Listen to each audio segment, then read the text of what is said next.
ก่อนอื่นคั่วพริกก่อนนะคะ I roast the chili make sure it get more hot คั่วประมาณนี้ค่ะโอเคแล้ว This is enough to roast it ต่อไปปั่นพริกให้ละเอียดนะคะพอไปแช่น้ำแล้วสารต่างๆที่อยู่ในพริกจะได้ละลายออกมาได้ดีค่ะ I'll blend the chili. Spice from the chili will dissolve well with the water.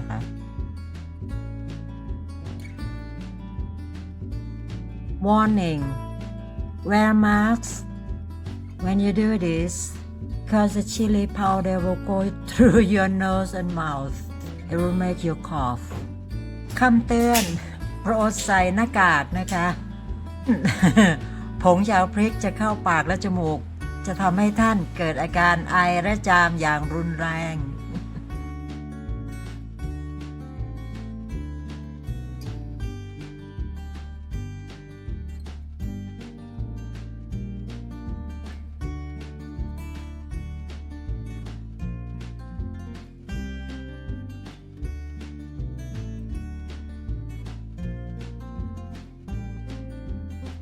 ต่อไปปั่นพริกไทยค่ะ Next step I blend the pepper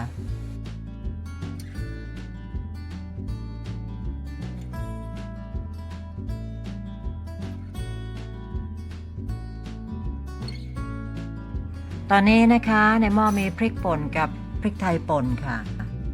What you see in the pot now is blended chili and pepper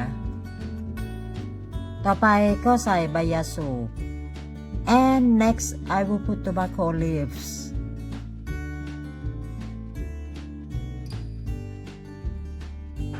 ใส่น้ำลงไปค่ะ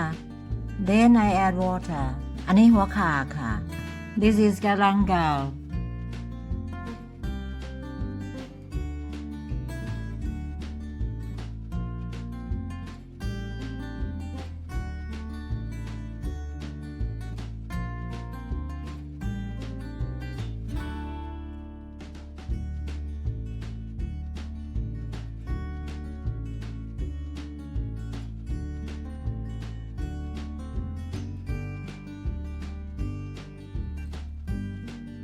จะใส่กาแฟลงไปด้วยนะคะกาแฟนี่ไม่ได้ใช้แล้วค่ะ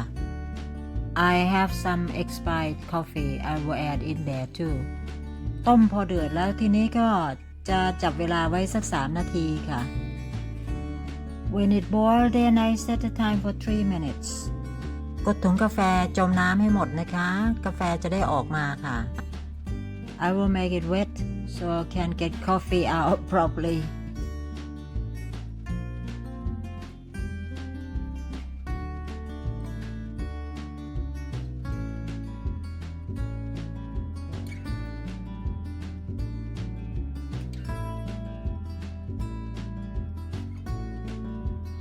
นาทีผ่านไปปิดฝาปิดเตาค่ะแล้วก็ทิ้งไว้1 คืนนะคะ After 3 minutes switch off the cooker and put the cover back on and then leave it overnight 1 คืนผ่านไปใช้ผ้ากรองแยกกากและน้ำออกจากกัน After one night then use cloth to strain liquid separate from the ingredientsกากที่ได้จะเอาไปใส่โคนผักค่ะ This leftover can use as a fertilizer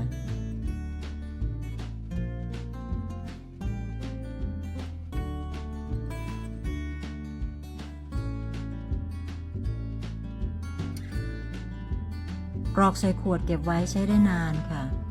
I will put the pesticide in the bottle can keep it for a long time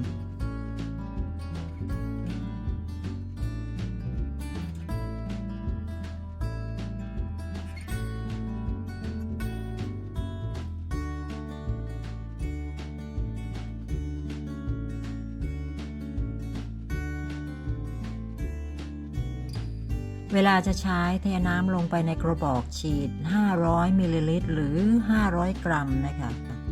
To use it pour the water in spray bottle about 500 milliliters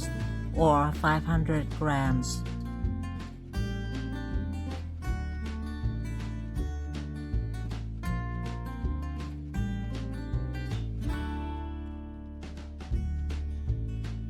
ต่อไปก็ใส่น้ำส้มสายชู and then add vinegar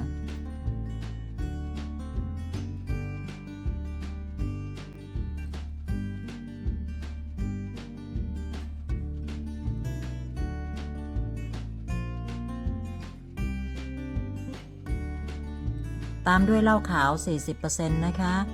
พอดีที่บ้านไม่มีอาหารก็เลยใช้วอดก้าแทน next add whiskey 40 degrees but I don't have so I use vodka instead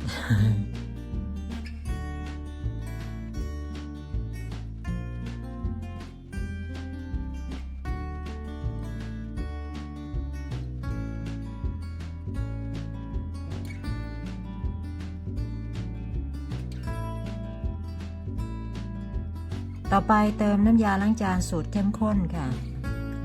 next dishwasher liquid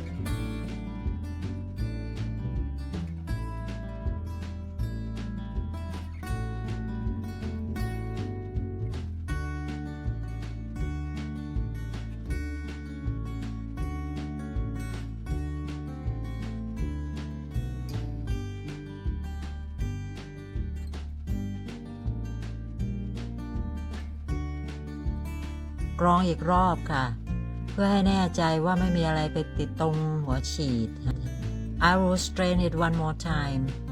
just to make sure nothing plugged near at the spray head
นี่นะคะเพื่อนๆค่ะจะให้ดูตัวเพลียอ่อนนะคะ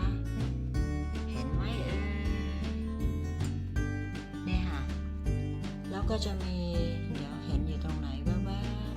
ๆก็มีหนอนด้วยนะคะนี่ค่ะแล้วก็มีตัวเพลียอ่อนนี่ดูสินะคะคราบเพลียอ่อนนะคะคราบเพลียอ่อน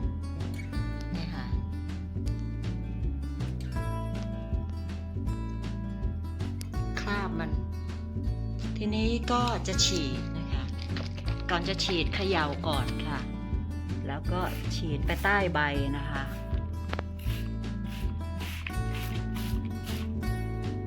ฉีดให้ทั่วเลยค่ะใต้ใบบนใบฉีดให้ทั่วนะคะ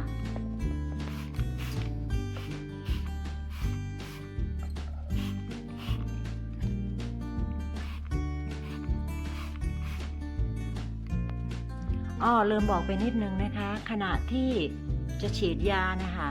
ต้องใส่หน้ากากนะคะเพราะไม่งั้นเนี่ยกลิ่นพริกจะเข้าปากเข้าจมูกแล้วเดี๋ยวจะไอค่ะ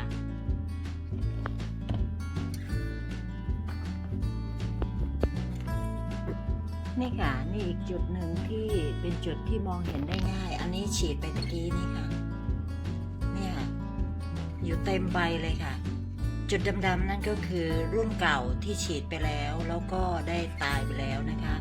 อันนี้ก็เป็นจุดใหม่นะคะเดี๋ยวป้าเพราะว่าเห็นค่อนข้างจะไม่ชัดเนาะแป๊บนึงฉีดให้ดูนะคะ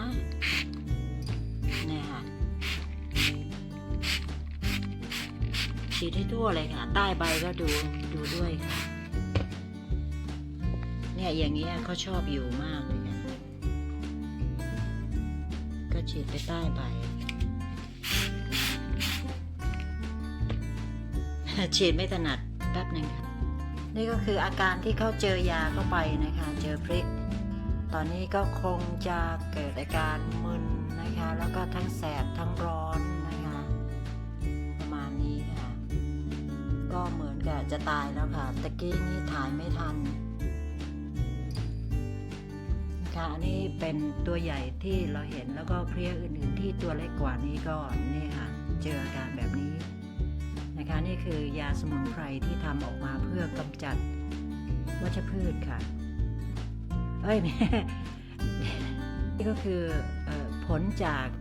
ยากำจัดแมลงที่ทำขึ้นมาเองนะ